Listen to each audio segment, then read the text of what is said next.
that battle over the border. Pope Francis telling Reuters he supports Catholic bishops, calling the separation of children from their parents, quote, immoral. Yeah, there's a lot breaking on this, Robin. And as you know, Secretary Nielsen overnight, who went to a Mexican restaurant in Washington, D.C., heckled by protesters at that Mexican restaurant. A lot of people asking, why was she out? Why did she choose to go to a Mexican restaurant in the middle of all this? Protests breaking out all across the country, hundreds from San Francisco to Philadelphia and here in New York City, all taking to the streets, calling for an end to President Trump's zero-tolerance policy, separating immigrant children from their parents at the border. And at the time, more than 2,300 children have been separated in just over a month. 2,300. Both Republicans and Democrats insisting it's time to stop this. It is enough.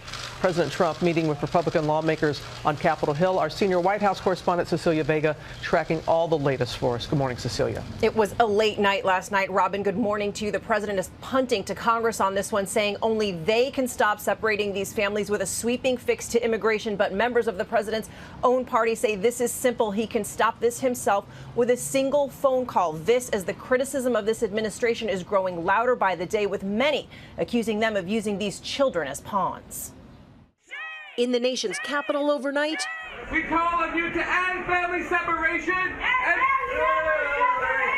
The woman who has become the public face of the White House's family separation policy, trying to enjoy dinner at a Mexican restaurant. In a Mexican restaurant, of all places!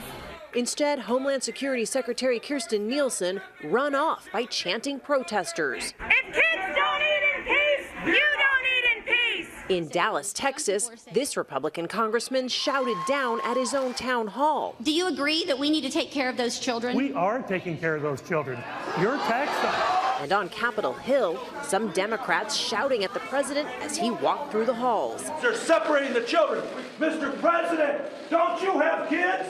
One lawmaker playing that clip of wailing children. How do you submit the cries of innocent children to the congressional record? I don't know how you do that, but you can hear it. Another in tears. Child internment camps. That's what I said. Child internment camps. What country is that? This is the United States of America. And it's not just Democrats. The president's own party unanimously agreeing it's time to stop separating families. All of the members of the Republican conference support a plan that keeps families together while their immigration status is determined. But even in the face of growing opposition, President Trump is not backing down. I don't want children taken away from parents. And when you prosecute the parents for coming in illegally, which should happen, you have to take the children away. Instead, he's repeating a false claim that it's a law only Democrats can fix, saying they want illegal immigrants, no matter how bad they may be, to pour into and infest our country. The president tweeting this photo of his closed-door meeting with Republicans.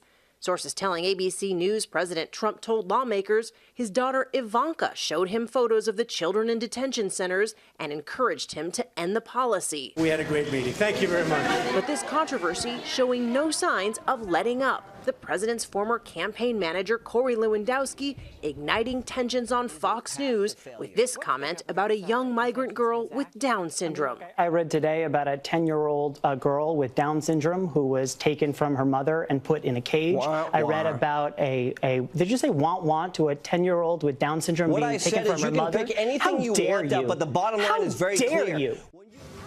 Yeah, needless to say, that is not going over well with a lot of people out here. Now, let's go back to the president's closed-door meeting with Republicans. This was supposed to be a discussion centered on immigration. One source telling me President Trump in that room was all over the map, talking about everything in the meeting, from, of course, immigration, but to North Korea, poll numbers, even fighter jets. Republicans left confused about exactly where he stands on how he wants them to vote on these upcoming immigration measures, Robin. They are not the only ones who are confused, Cecilia. Republicans could act on 2 immigration bills by the end of the week. Where do they stand?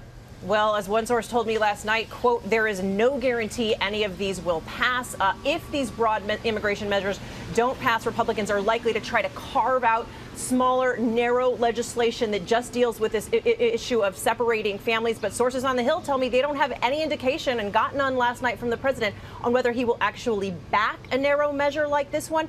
The White House says he doesn't want a quick fix, Robin. All right. Thank you. Hi, everyone. George Stephanopoulos here. Thanks for checking out the ABC News YouTube channel. If you'd like to get more videos, show highlights, and watch live event coverage, click on the right over here to subscribe to our channel. And don't forget to download the ABC News app for breaking news alerts. Thanks for watching.